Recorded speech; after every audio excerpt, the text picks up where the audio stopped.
Once upon a time, in a small village surrounded by lush green fields and crystal clear streams, there was an old woman named Elara, who lived by herself. She made a living by selling fruits and vegetables in the local market.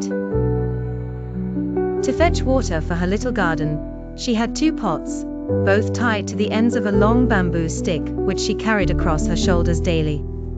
These 2 pots were quite different. One of the pots was perfect and always delivered a full portion of water.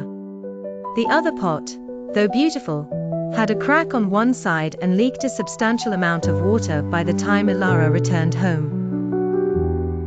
This disparity went on for years, and it weighed heavily on the cracked pot. It felt ashamed of its flaws and was miserable, because it couldn't perform its task perfectly, like its counterpart did. One day, by the stream, the cracked pot spoke to Elara with remorse. "I am so sorry, dear Elara, for my crack. I cause a loss for your daily efforts, and I am ashamed to face you. Perhaps you should replace me with a better pot."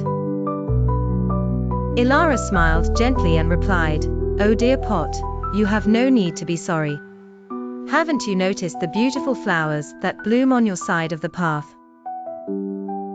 Thanks to your flaw, I've been able to plant seeds along the way from the stream to my home.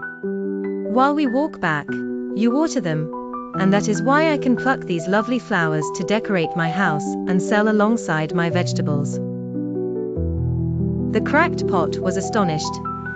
All this time, it thought of itself as a failure, but now it realized that its flaw was, in fact, a hidden blessing.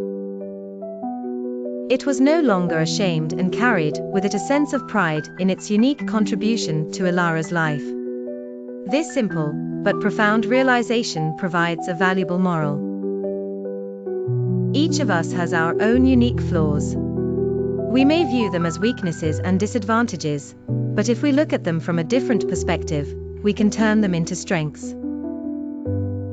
Just like the cracked pot, each imperfection can be harnessed into something beautiful if we learn to appreciate it. Embrace who you are, flaws and all, and find the value in your uniqueness.